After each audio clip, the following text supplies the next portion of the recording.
del siglo XXI, que a través de todo el desarrollo que han tenido los países, se han cumplido las profecías bíblicas, como en Mateo 24, que en los últimos días el Evangelio será predicado a todo el mundo y entonces vendrá el fin. Así que gracias al Internet, que ahorita estamos en vivo, redes sociales, YouTube, live stream, y estamos teniendo miles y miles y miles de visitas de personas que aman y están interesadas en la palabra de Dios. Bueno, abran sus Biblias en la segunda carta de Pedro, capítulo 3, versículos del 1 al 14. Segunda de Pedro, capítulo 3, del 1 al 14. El tema o el título de la conferencia de esta mañana se llama ¿Cómo vivir en los últimos tiempos? ¿Cómo vivir en los últimos tiempos? Dice así el apóstol Pedro en su segunda carta, capítulo 3, amados, esta es la segunda carta que les escribo, y en ambas despierto con exhortación vuestro limpio entendimiento, para que tengan memoria de las palabras que antes han sido dichas por los santos profetas, y del mandamiento del Señor y Salvador dado por vuestros apóstoles, sabiendo primero esto, que en los últimos días vendrán burladores, andando según sus propias concupiscencias, y diciendo, ¿dónde está la promesa de su venida o de su advenimiento? Porque desde el día en que los padres durmieron, todas las cosas permanecen así como desde el principio de la creación. Estos ignoran voluntariamente que en el tiempo antiguo fueron hechos por la palabra de Dios los cielos y también la tierra que proviene del agua y por el agua subsiste, por lo cual el mundo de entonces pereció anegado en agua. Pero los cielos y la tierra que existen ahora están reservados por la misma palabra, guardados para el fuego en el día del juicio y de la perdición de los hombres impíos. Mas, oh amados, no ignoréis estos, que para el Señor un día es como 1000 años y 1000 años como un día. Vamos a detener nuestra lectura hasta este momento y vamos a analizar estos versículos uno por uno para, en primer lugar, darnos cuenta que si tú supieras que Cristo viene mañana, ¿cambiarías tus planes, tus prioridades, tus expectaciones? ¿Cuántas personas el otro día oí, por ejemplo, que un camión ahora en la nueva ruta, la nueva autopista que acaban de hacer de la Marquesa hacia Toluca, que son como 42 kilómetros, que te ahorran como 15, 18 minutos para no irte por la anterior? Se fue un camión, ya están prohibiendo la entrada de los camiones de redilas y los camiones grandes. Es una bajada impresionante. Bueno, no se calculó mucho, ¿verdad? Y el camión se fue contra la caseta y mató a la persona de la caseta, murió quemado junto con el chofer. Después vino otro accidente también y gracias a Dios que pues ya hicieron otro desviamiento, una desviación para los camiones y se le está prohibiendo a los que entren que ya no circulen por esa autopista. Lo que más me impactó fue que oí en el periódico que uno de los testimonios es que unos familiares de estas personas que murieron dijeron lo siguiente. Mi tío, una de las personas que murieron, estaba cuando salió de la casa y voy a hacer esto, construir esto, etcétera, etcétera. Y nos damos cuenta, uno de los familiares es cristiano, nos damos cuenta que así es la vida. Hoy vivimos, hoy en la tarde, hoy en la noche o mañana, ninguno sabe si vamos a amanecer. Nadie sabe.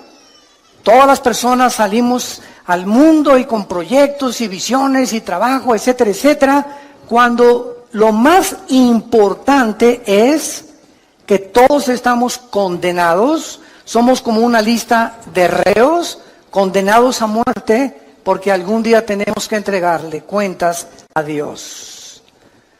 Entonces, si tenemos esta conciencia de que hoy puede ser el último día en que Dios tal vez te esté hablando, y tal vez Dios te está dando la oportunidad de comenzar a cambiar ya tu trayecto y el camino que tú llevas, estoy seguro que cambiarías el rumbo de tu vida.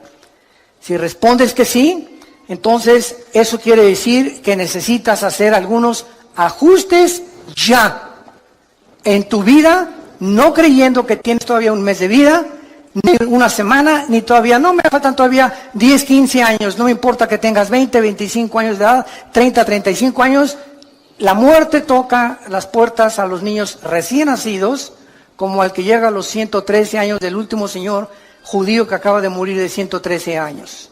Así que la muerte es para todos los seres humanos, para todas las edades, en el momento en el que menos lo pensamos. Si tú respondes que sí, ¿verdad? Entonces la Biblia tiene muchas exhortaciones para que nosotros vivamos a la luz de la eternidad, a la luz de cada día levantarme, Señor. Yo no sé si es mi último día, encomiendo mi familia a ti, Señor. Te encomiendo mi vida, guíame, Espíritu Santo. Muéstrame las decisiones que tengo que tomar. Que las decisiones que no tengan consecuencias para el mal, sino para el bien. Que cada decisión que yo tome este día sea para tu gloria, Señor. Cuando comenzamos a vivir con esta expectación de la eternidad, es cuando podemos comprender al rey David en uno de los salmos que oró a Dios y le dijo: oh Dios, enséñame a contar los días de tal manera que traiga sabiduría al corazón. Vean, por ejemplo, en Romanos capítulo 13, versículos del 11 al 14, la exhortación que nos hace el apóstol Pablo. Y esto conociendo el tiempo. ¿Cuál tiempo? El tiempo que es cortísimo de nuestra vida. Que ya es hora de levantarnos del sueño, porque ahora está más cerca de nosotros nuestra salvación que cuando creímos. La noche está avanzada y se acerca el día. Desechemos pues las obras de las tinieblas y vistámonos las armas de la luz. Andemos como de día, honestamente, no en glotonerías y borracheras, no en lujurias y lascivias, no en contiendas y envidia, sino vestíos del Señor Jesucristo y no proveáis para los deseos de la carne. Noten ustedes en el versículo 12 que la vida espiritual la compara el apóstol Pablo, guiado por el Espíritu Santo, con el día y la noche.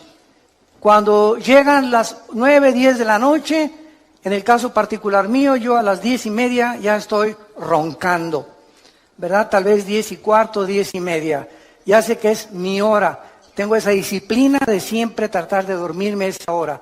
Y ya llegan las 5, 5:30, levantarme, porque ya salió el sol y tu cuerpo se acostumbra, ¿verdad? El metabolismo a los horarios donde tú estás viviendo. Bueno, de la misma manera, ¿saben ustedes a qué hora de la noche nos encontramos ahorita?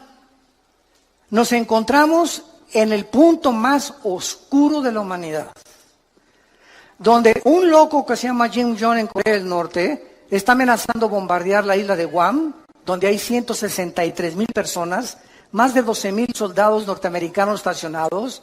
Está amenazando bombardear Alaska y Los Ángeles. Está amenazando lanzar bombas contra Japón. Ya ahorita comenzó la evacuación de Corea del Sur, porque Corea está dividida en el norte y en el sur. En el sur están completamente, no son comunistas. En el norte, este hombre, Kim Jong, de 33 años, ¿verdad? Un jovencísimo, el gordito que tienes ahí arriba de tu cama. Este hombre, ¿verdad?, está tratando de recuperar Corea del Sur, amenazar Corea del Sur. En Corea del Sur hay más de 17,000 Marines o marinos Estados Unidos, y tienen un sistema ahorita, gracias a Dios, ¿verdad?, como escudo contra misiles, pero misiles Hwang-2, que no son los grandes, que viajan a más de 6,000, 7,000 kilómetros de distancia. Entonces, el mundo está ahorita haciendo una expectación impresionante. Anoche oí un noticiero que investigaron a los habitantes de Guam. Guam es una isla que está como a 2,500 kilómetros de Corea del Norte, entre Honolulu y Japón, en medio casi de Indonesia, Filipinas. Y fueron a la isla, una isla preciosa, ni siquiera sabía que existía esa isla. En muchos mapas ni aparece. Entonces, unas playas preciosas, pero está la estación más grande norteamericana de los portaaviones y de los aviones destroyers. Y comenzaron a entrevistar los periodistas a los habitantes de esta isla preguntándoles, ¿cómo viven ustedes ahorita que saben que ustedes van a ser el primer blanco de este señor que ya amenazó que esta semana manda 4 misiles alrededor de la isla? Y simplemente la pura radiación de esos misiles, aunque no tengan todavía cabezas nucleares, es peligrosísimo para los habitantes. Y el 80% de los habitantes contestaron, es que todos nos levantamos en esta isla sabiendo que es nuestro último día. No esperamos amanecer. Y si amanece, le damos gracias a Dios. Sabemos que en cualquier momento ya estamos, ahora sí que ya con esta amenaza de hace muchos años, desde los abuelos de este señor Jim Young, que siempre amenazó destruir esa isla por odio a los americanos. Entonces, cuando dijeron esto, me llamó la atención, porque es la forma como un cristiano debe de vivir. Todos sabemos que al levantarnos tal vez sea el último día. ¿Sabes tú acaso si mañana amaneces? ¿Sabes tú un accidente en la carretera, una bala perdida, un asalto, un secuestro, una enfermedad? Que vais al hospital mañana. Doctor, me siento de maravilla. Discúlpeme, don Pancho, pero los rayos X dicen que usted tiene cáncer y hay una metástasis que se le ha cundido por todo el cuerpo. Oiga, pero yo me siento bien. Usted se siente maravilla. Los rayos X no fallan. Usted tiene cáncer y tiene 3 meses de vida. Y así, de la noche a la mañana, te cambia el panorama de tu vida. Estoy seguro que cuando alguien recibe estas noticias, cambia completamente su manera de vivir. Se enfoca ya en nuestras cosas, se da cuenta que realmente tenemos que vivir, porque muchos de ustedes no están conscientes de eso. Aunque sabemos que vamos a morir, casi nadie vive bajo la luz de la eternidad. Mientras observamos estos acontecimientos actuales, estamos al borde de una guerra internacional.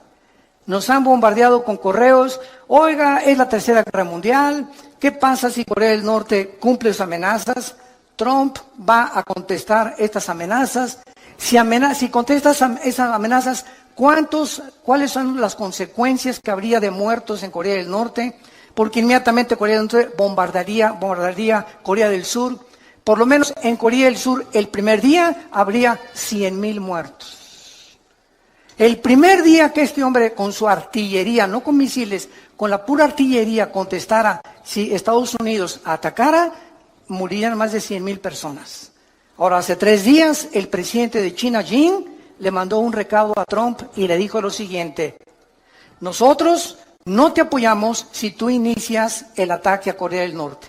Si Corea del Norte inicia el ataque y ellos atacan a Estados Unidos, nosotros vamos a permanecer neutrales y no nos vamos a meter en el conflicto. Pero si Estados Unidos ataca primero y lanza el primer misil contra Corea del Norte o para destruir sus sitios nucleares, China dijo, entonces nosotros tendríamos que intervenir porque le llamaríamos una agresión de acuerdo a las leyes internacionales de la justicia en La Haya, en Holanda. Entonces, vivimos un mundo tan incierto donde sabemos que ahora no son juguetes las armas que tienen los países. Rusia tiene una base nuclear en Venezuela, apoyado por Irán.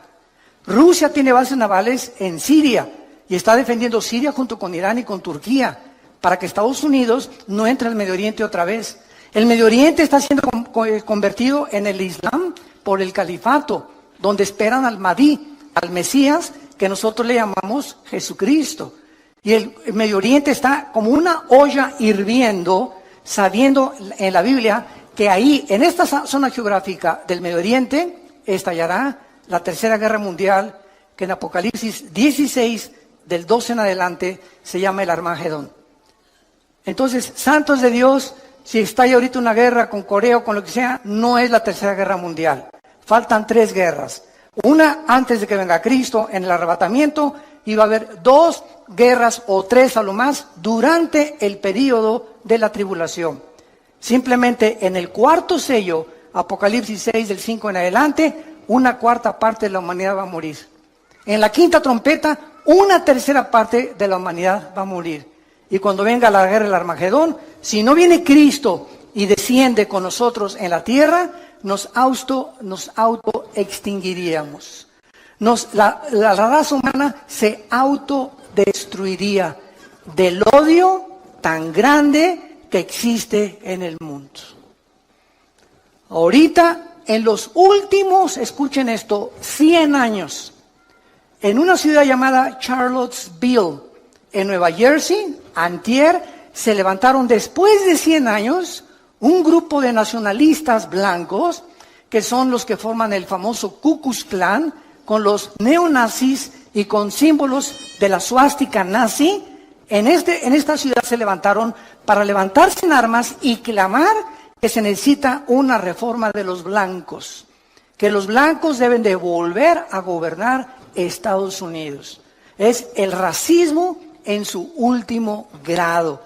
En los últimos 100 años, esto no se había visto en Estados Unidos.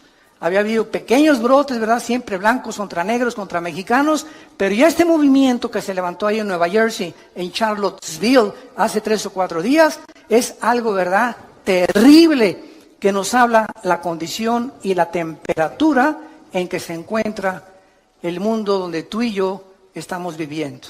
No cabe duda, vivimos en los últimos tiempos. Iglesia, despiértate, porque los cascos del Apocalipsis ya se oyen en el cielo. El tiempo se nos acabó.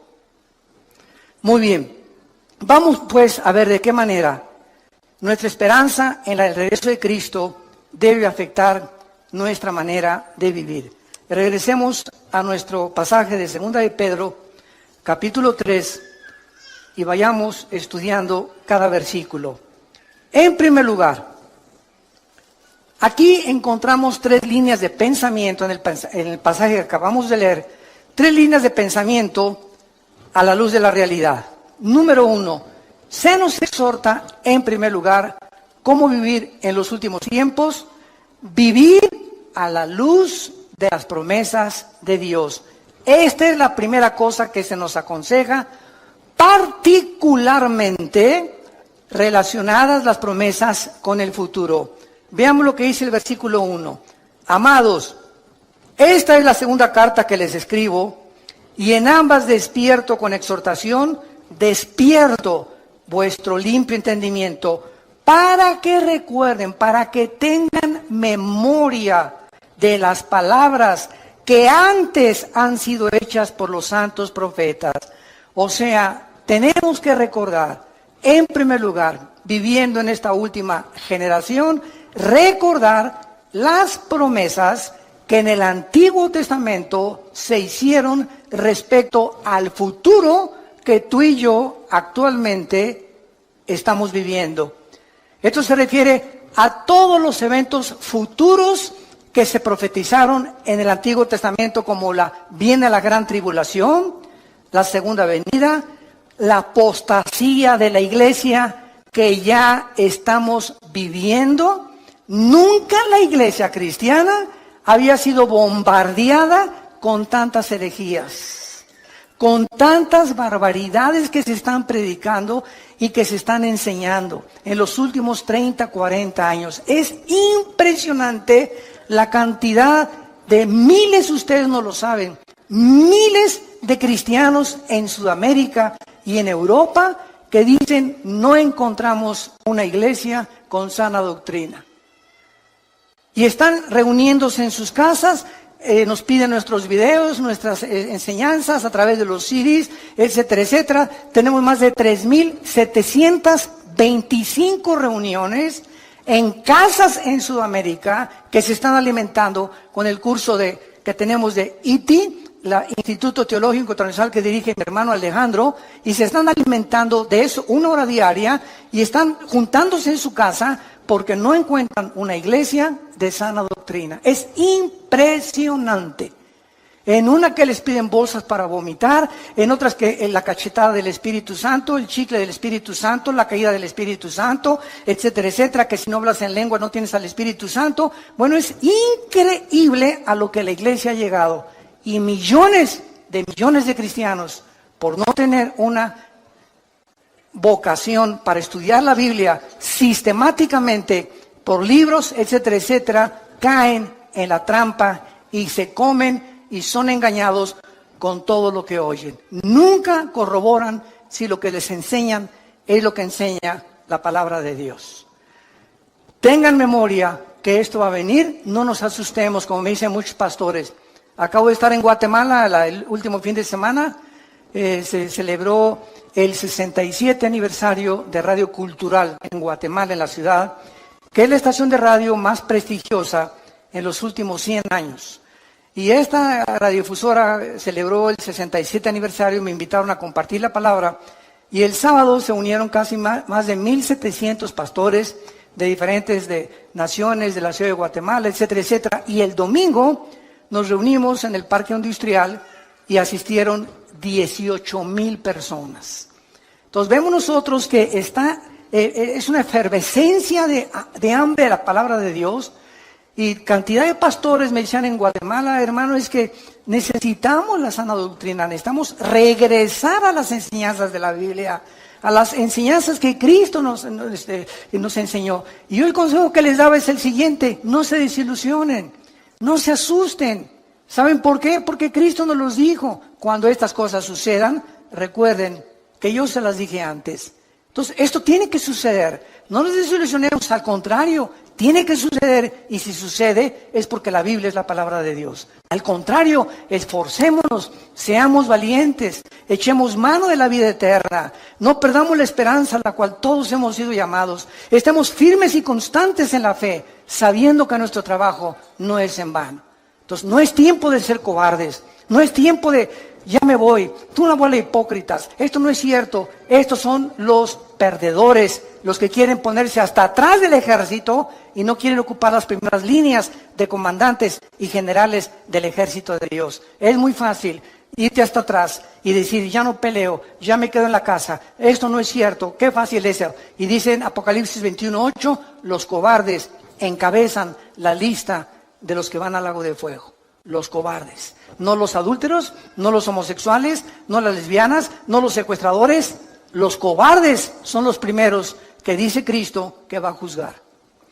Muy bien, entonces todas estas profecías ya se han cumplido, y la exhortación es que mantengamos estas promesas en nuestra mente, porque las vamos a necesitar.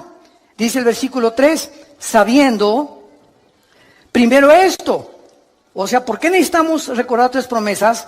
Porque en los postreros días, que es la época que estamos viviendo, que actual es la Biblia, vendrán burladores, andando en sus propias concupiscencias y diciendo, ¿dónde está la promesa del Hijo de Dios?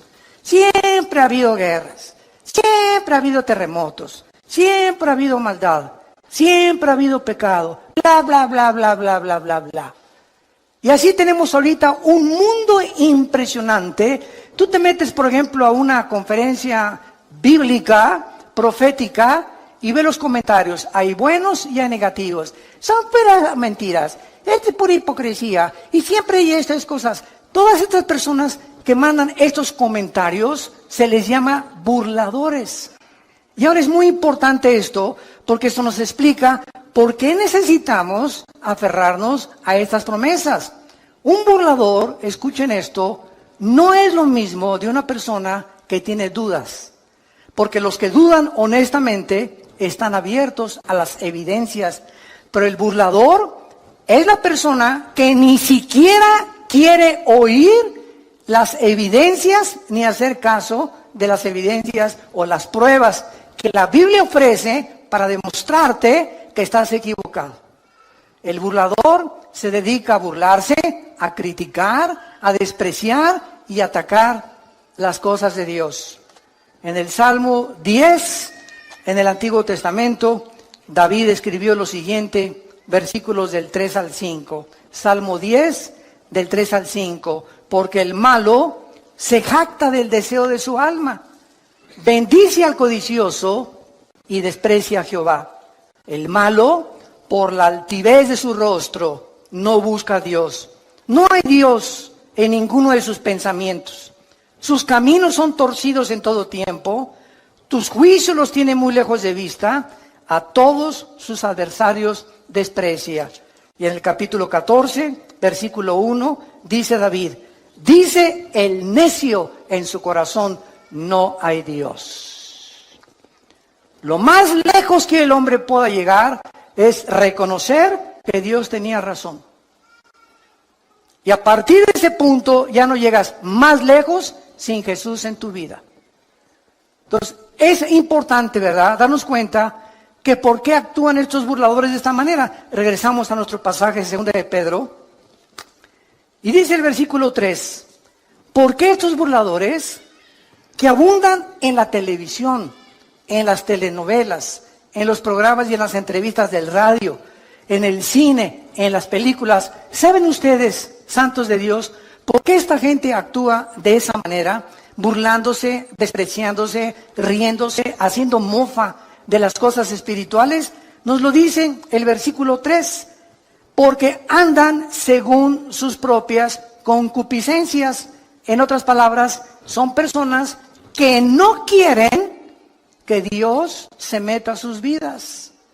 Son personas que no quieren que haya nadie del universo que les ponga 10 mandamientos para vivir. Son personas que no les importa ni tampoco les conviene tener un Dios a quien someterse. Ellos quieren andar. La palabra concupiscencia, apúntalo, significa pasiones sin control o deseos desordenados.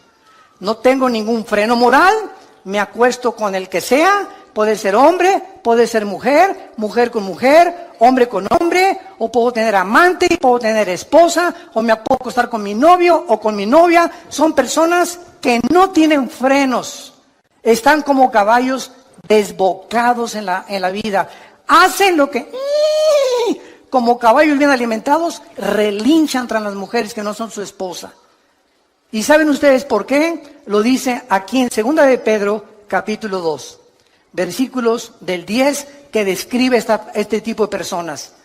Y mayormente aquellos que, siguiendo la carne, andan en concupiscencia, o sea, en pasiones sin control e inmundicia, y desprecian el señorío, atrevidos y contumaces, no temen decir mal de las potestades superiores. Versículo 12, pero estos, hablando mal de cosas que no entienden, como animales irracionales, nacidos para presa y destrucción, perecerán en su propia perdición, recibiendo el galardón de su injusticia, ya que tienen por delicia el gozar deleites cada día. Estos son inmundicias y manchas, quienes aún mientras comen con ustedes, se recrean en sus errores. Tienen los ojos llenos de adulterio, no se sacian de pecar, seducen a las almas inconstantes, tienen el corazón habituado a la codicia y son hijos de maldición. Por eso se burlan de ti. Por eso te critican que eres cristiano. Por eso se mofan de la Biblia en los periódicos, en los libros, en las películas, en las telenovelas, etcétera, etcétera, etcétera. Porque detrás de estas personas se encuentra el 99% de las veces una vida de inmoralidad. Odian la luz, odian la santidad, odian a Jesús, aman las tinieblas. En el Evangelio de Juan capítulo 3 dice, y esta es la condenación, que la luz vino al mundo y los hombres amaron más las tinieblas que la luz. ¿Por qué? Porque sus obras eran malas. Porque todo aquel que aborrece la luz no viene a la luz. ¿Por qué? Porque la luz te muestra cómo eres. Y cuando nos ilumina el Espíritu Santo, nos damos cuenta, qué bárbaro, soy un basurero. Estamos podridos en maldad.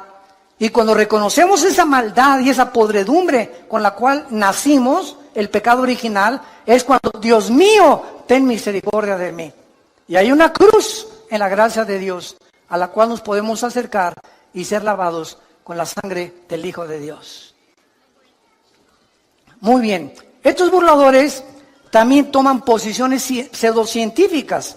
Miren lo que dice el versículo 4. Y dicen, ¿dónde está la promesa de su advenimiento? O sea, de que va a venir. Porque desde el día que los padres durmieron, todo permanece igual.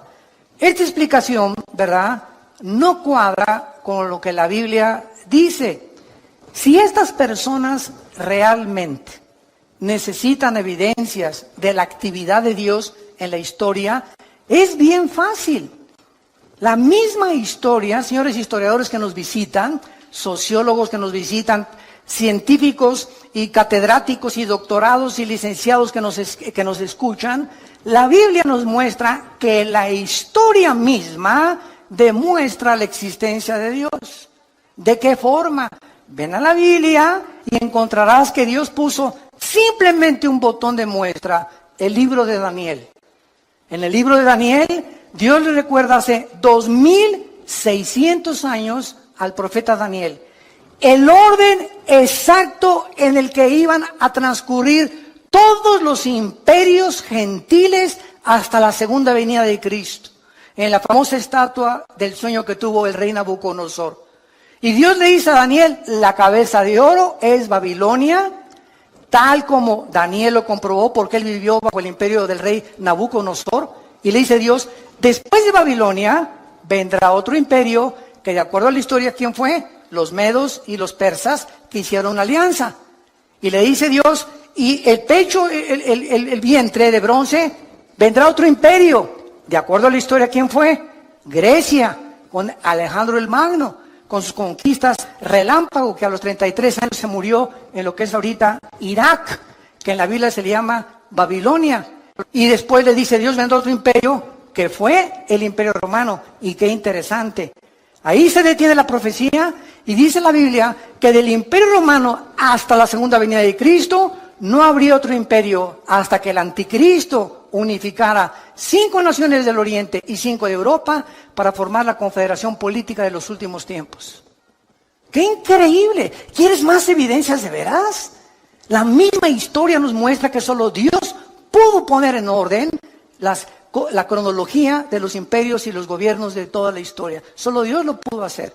Y así hay más de 133 profecías demostrando que se profetizó que Cristo iba a nacer en Belén, que Cristo iba a ser traicionado por 30 monedas de plata, que Cristo lo iban a traicionar sus propios discípulos y amigos, que Cristo iba a morir crucificado. Simplemente cuando Jesús abría sus manos, se cumplían en ese instante 33 profecías del Antiguo Testamento.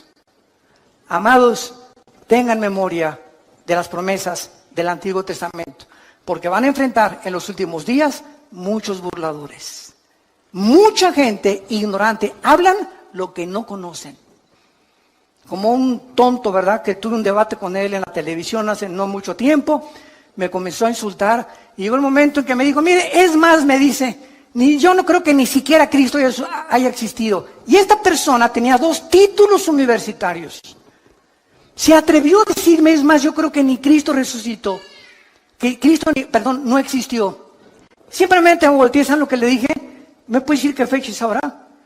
10 de mayo de 1997. ¿Y desde cuándo está usted contando? 10 de mayo de 1997. Y se quedó así, y le contesta el moderador, burro, desde que nació Jesús. La misma historia, y se dividió, cuando vino Cristo, revivió la historia. Y fue tan impactante la entrada de Jesucristo a la historia que contamos antes y después de Cristo. No antes y después de Buda, ni de Mahoma, ni del Dalai Lama, ni de tu padrino Walter Mercado. Fue tan impactante la entrada al escenario mundial del Hijo de Dios que la historia se dividió. Dije, ¿desde cuándo cuentas 1997? Cabeza de ostión. Impresionante, hablan tantas barbaridades, tantas tonterías. Bueno, así es como está el mundo. Tengamos memoria de esto porque se viene más y más y más la crítica y la oposición. Entonces, como decíamos, también toman posiciones pseudocientíficas. O sea, hasta toman pasajes bíblicos para apoyar sus ataques y hacer sus argumentos disque más válidos. Simplemente estas personas les recordamos la historia y te contestan, ay, pues yo no había leído el libro de Daniel. Entonces no hables si no conoces lo que estás diciendo. Yo no puedo tener un debate con un filósofo, por ejemplo, del tipo de Rousseau, o los que siguieron la filosofía de Rousseau, que el hombre es básicamente bueno. No puedo meterme a su ideología si no conozco lo que él me está presentando, porque al meterme en lo que yo no conozco, él me puede contraatacar, porque él sí lo conoce. Entonces, si yo tengo un debate con una persona, tengo que conocer sus debilidades de la ideología que me está presentando, combatirla y presentarle las mías. Y escuchen esto, el 90% de las veces que tú alegas con tu maestro de escuela, con un científico o con cualquier persona atea o agnóstica, no conocen la Biblia. No conocen más que son leyendas, esto y el otro, puras tonterías, pero nunca, jamás han checado ni estudiado de una forma sistemática las evidencias y sobre todo las profecías. Entonces, te hablan lo que nunca han oído. ¿Quién te lo dijo? Mi maestro en la preparatoria. ¿Quién te lo dijo? Mi maestro en la universidad. ¿Quién te lo dijo? Lo leí en la revista Duda. Con razón tienes las dudas que tienes, compadre. Vemos nosotros, ¿verdad? Claramente, que cuando leemos, por ejemplo, el libro del Génesis, Something just to put on my mind. Something just to put on my mind. My mind. Yeah, yeah, yeah, yeah. Yeah. Something just to put on my mind. Anytime I see you, you are always on my mind. But no time to talk to you. I've been thinking all night, all day, just to get attention, just to drive your attention away from my mind, just to talk to you, right? You the part of my mind, you the traveling so fly. Girl, I wanna make you my number one. You're gonna be one in a million. I will spend you all my billion. Yeah, you are the one on my mind, one of a kind, one in a million. Yeah.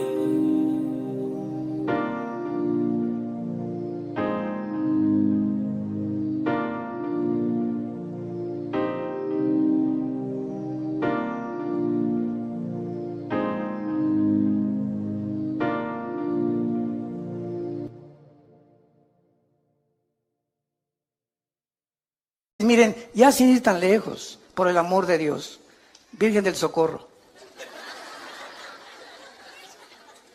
Hasta 1860 se descubren las leyes de la herencia por Gregorio Mendel. Hasta 1860 se descubren las leyes de la herencia por Gregorio Mendel. Cuando comienza a hacer experimentos con chicharitos y se da cuenta que hay algo que se transmite y que se hereda. Y ahí se paró la investigación y tuvieron que pasar casi 100 años hasta 1954, el siglo pasado. En 1954 le dan el premio Nobel de Medicina a Dr. Watson y al Dr. Samuel Crick, porque descubren la hélice del ADN, del ácido desoxirribonucleico. Hasta 1954 los investigadores comienzan a penetrar en el ADN y a descubrir que en cada una de las células que tiene el cuerpo humano y todas las cosas vivientes que existen, el cuerpo humano tiene trillones de células. Y en cada célula que tenemos, escuchen esto, en cada célula hay 500 enciclopedias británicas escritas. ¿Me escuchaste? La información que tiene el ADN en cada célula equivale a 500 enciclopedias británicas. Con 4 letras nada más. Y en esa información inteligente que cada célula tiene, está escrito tu color de ojos, tu color del pelo, mi color de piel, nuestra estatura, todas las características que tenemos y venimos heredando desde Adán y Eva. Abuelos, bisabuelos, tatarabuelos, todo se encuentra en cada célula. Entonces, el ADN y el código genético que tengo yo en mis células, le sacan una a Chita, y cuando examinan el ADN de Chita, no corresponde al ADN que yo tengo.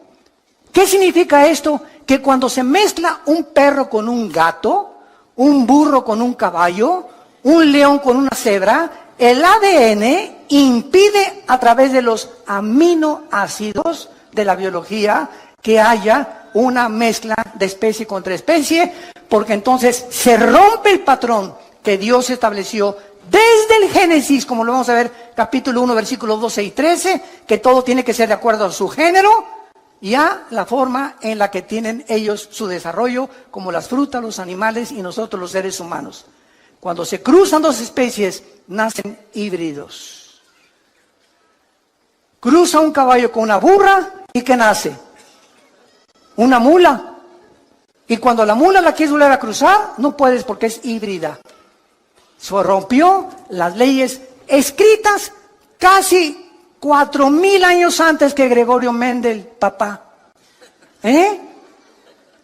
Miles de años antes que los científicos descubrieran que la sangre es la que produce el cuerpo humano y que la vida está en la sangre, y cuando se descubre la circulación de la sangre, la Biblia lo decía 3,000 años antes. Antes que se descubriera la proliferación bacteriológica en el mundo, de que si tú haces popó en la calle, o un perro hace pipí, o tu hijo hace pipí en la banqueta, o un perro, aunque el mundo es invisible, todas las bacterias, ¿verdad?, se elevan, y las amibas y todo, y la puedes tú respirar, y te pueden entrar a tu organismo. Miles de años antes de que se descubriera que existen bacterias invisibles, hasta que se descubrió el microscopio, Dios le dijo a Moisés, dile a la gente en el libro del Éxodo que cuando hagan popó, excremento, lo entierren y lo tapen. Dios comenzaba a dar las leyes de la higiene antes que la ciencia las descubriera. Y así podemos seguir con cientos de ejemplos, evidencias históricas, evidencias de higiene, evidencias biológicas, genéticas, arqueológicas, químicas, del área de la disciplina que tú quieras. La Biblia es la palabra de Dios. Los cielos pasarán, pero esta palabra permanecerá para siempre.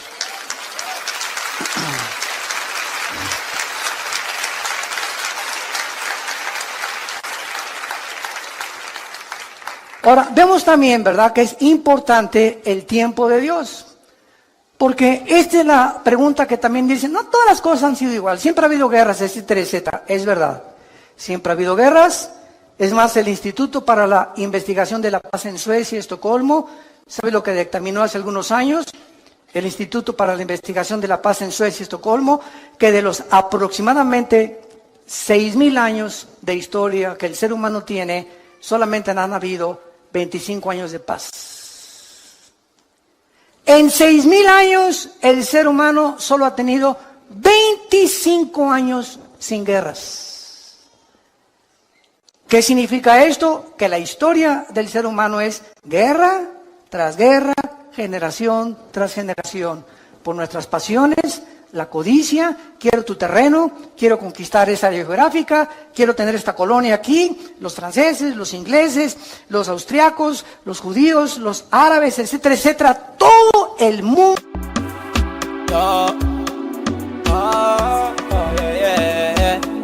Yeah, on a slow move, just take it low. 1, 2, 3, go. Shawty wanna go down. Put me on key on the slow mode. Yeah, make you slow down. Give me the vibe on the low down. I like the way you roll it. I like the way you rotate. Just call me the bartender. Give me some wine, Bacardi Rosé. I wanna pop to shy. I wanna live my life, get to shy. Don't it lucky, don't it shocky. Give me the vibe, give me the key. Tempo, that's when on it. So I'm on flexing life. I'm on fetch, yeah. I want to make a fetch, yeah. Over I want to make a fetch, yeah.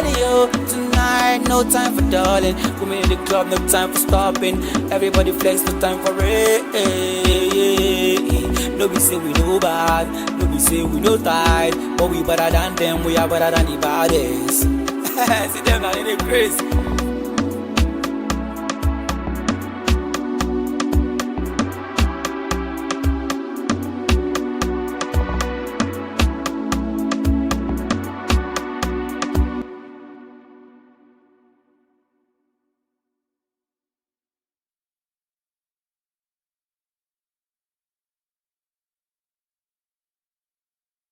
mundo siempre ha estado en continua guerra. Hace algún tiempo, tengo aquí las palabras de uno de mis autores favoritos, C.S. Lewis. Fue profesor de la Universidad de Oxford y en 1939 C.S. Lewis consigue sus libros, La grandeza del cristianismo, El problema del dolor. Bueno, es increíblemente científica y fue el más grande ateo de Inglaterra.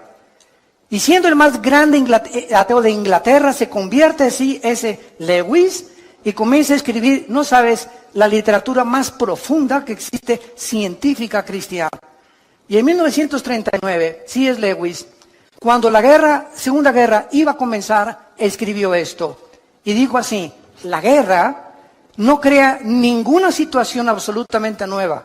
Simplemente agrava la situación permanente humana para que no la ignoramos. La vida humana siempre ha sido vivida en la orilla de un precipicio. Estamos equivocados cuando comparamos la guerra con la vida normal. La vida nunca ha sido normal. Cuando explotó la Segunda Guerra, ¿de qué nos extrañamos? En otras palabras, siempre ha habido guerras. Es la condición permanente del ser humano. Si no hay guerras, buscamos la manera de pelearnos. Y llegamos al precioso siglo XXI. Y la luna, y los descubrimientos tecnológicos, Internet desde los 90s, y las satélites de comunicación, iPad, IQ, chips, bla, bla, bla, bla, bla. Aladín de la lámpara maravillosa. El ser humano ha llegado con la tecnología, etcétera, etcétera.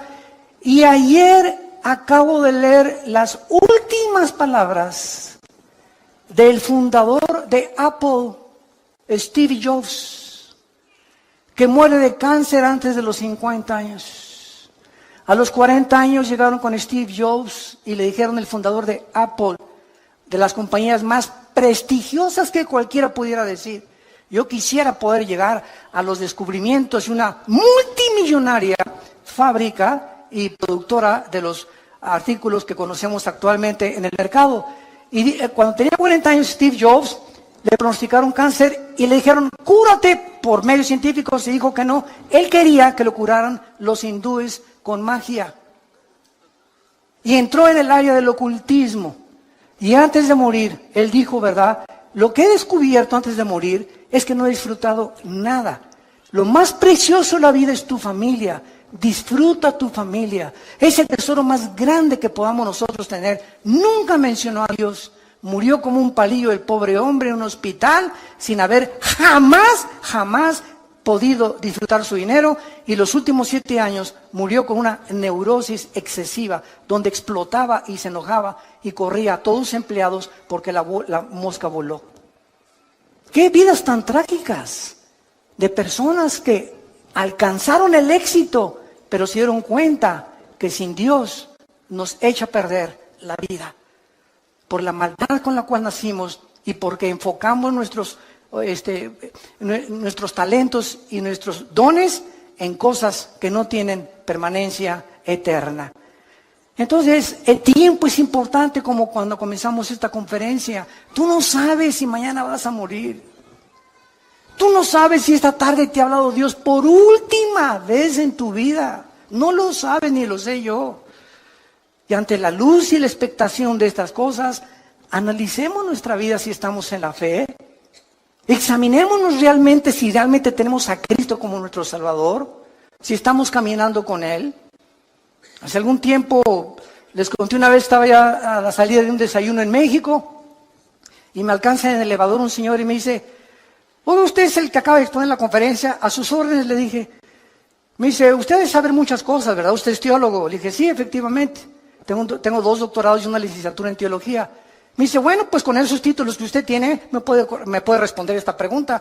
Le dije, dígame usted, ¿por qué Dios no mata al diablo? Y me dice, no se quedó ahí, y me dice, porque Dios es todopoderoso, ¿verdad? ¿Qué dice usted? Amén, amén, Dios es todopoderoso. Entonces, si Dios es todopoderoso, ¿por qué no mata al diablo? Y déjame decirle antes que me conteste, y si no lo mata es porque no es misericordioso ni es amor.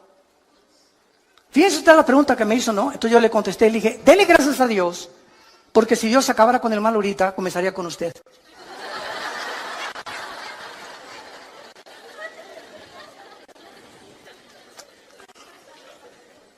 Segunda de Pedro, capítulo 2, lo acabamos de leer, versículo 9. El Señor no retarda su promesa, según algunos la tienen por tardanza. ¿Y por qué Dios no acaba ya con esto y con aquello? ¿Sabes por qué? Porque Dios es paciente para con todos, esperando que tú te arrepientas. Dale gracias a Dios que los juicios de Dios no han comenzado en la forma que se viene sobre el mundo, porque Dios es paciente con tu vida. Te va a seguir hablando a través de tu esposa, a través de tu esposo, a través de tus hijos, a través de tus amigos en tu trabajo, a través de las conferencias en YouTube, en Internet, en las iglesias cristianas. Dios nunca deja de hablar, porque es paciente con tu vida. Pero llega un momento el que tú has decidido no creer. Y tienes la luz y tienes las evidencias, pero no te...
No es que no creas por falta de evidencias, como dijo Carlos Sagan, el último ateo del siglo XX, astrofísico.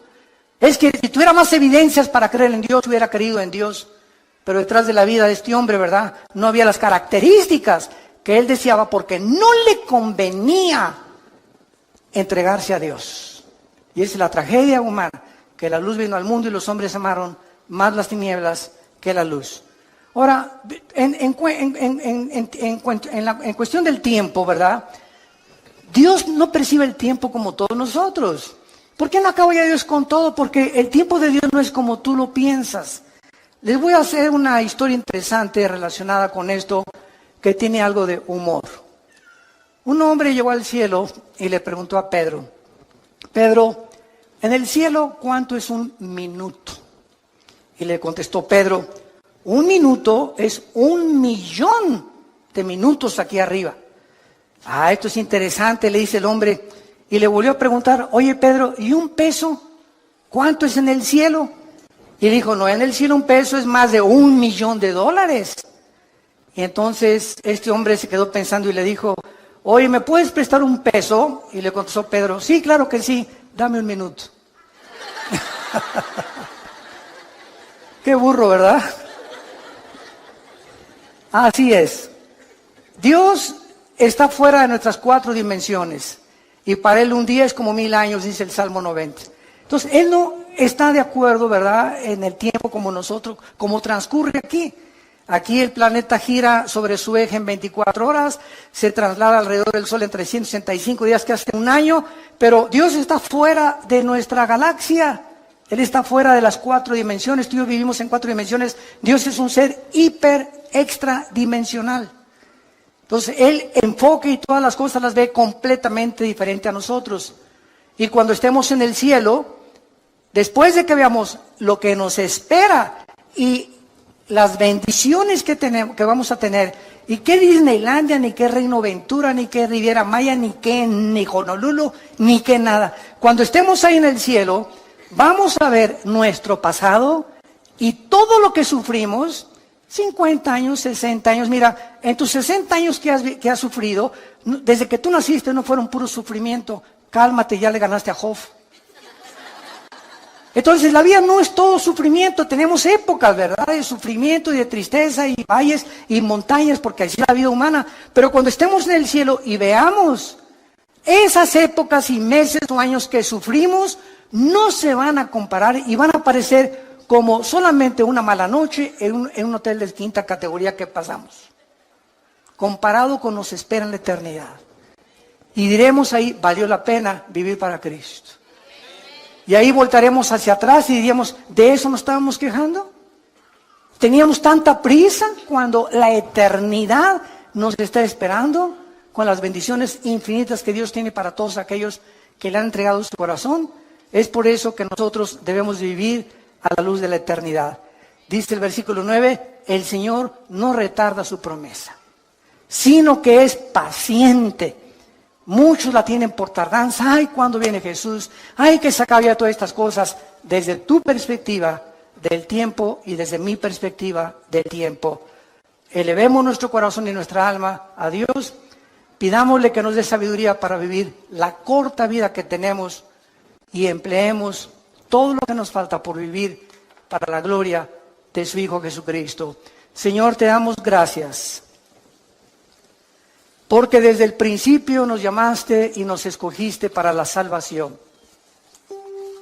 mediante la santificación en el Espíritu Santo, por la fe en la verdad. Y nos llamaste por medio de tu Evangelio para alcanzar la gloria de Jesucristo.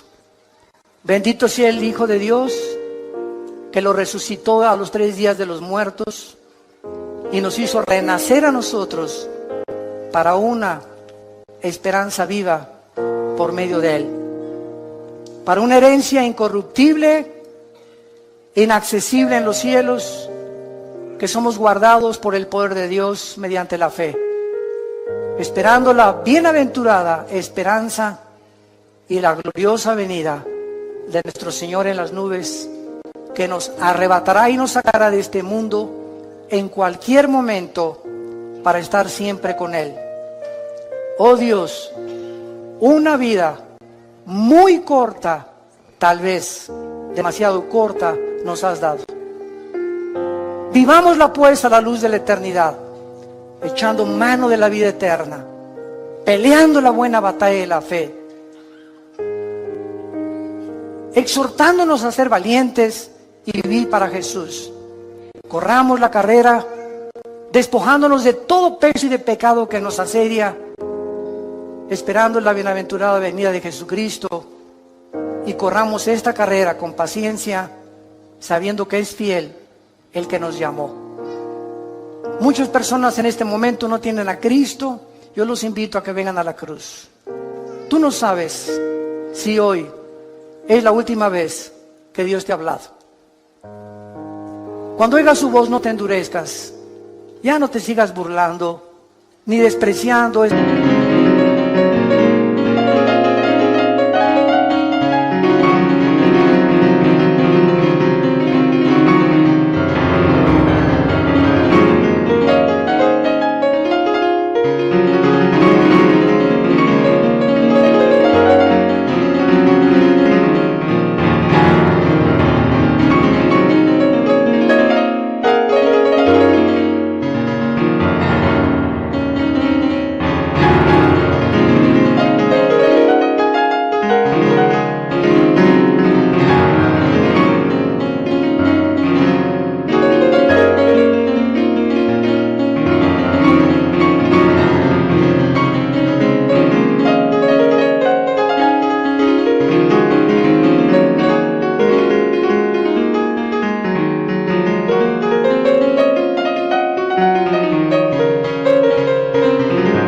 Regalo, es un regalo.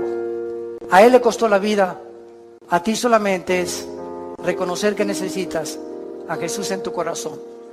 Si tú quieres arrepentirte en este momento y venir a la cruz, dile a Dios, ahí desde donde tú nos estás escuchando. Tal vez nos están escuchando de muchas cárceles, de muchas camas de hospitales, de muchas salas en sus casas. Donde te encuentres, dile: Señor, perdona mis pecados. Ya no quiero vivir en el camino que llevo. Doy gracias porque en esa cruz pagaste con tu sangre por ellos. Entra a mi vida en este instante, Jesús, porque creo que a los 3 días volviste a vivir. Venciste la muerte, a Satanás y al pecado, para darme esta victoria a mí, que no la merezco, pero por tu gracia la recibo y tu misericordia. Dame el poder para vivir la corta vida que me queda y poder enseñarles a mucha gente este camino en el cual ahora me encuentro. En el nombre de Jesús. Amén. Gracias a Dios por la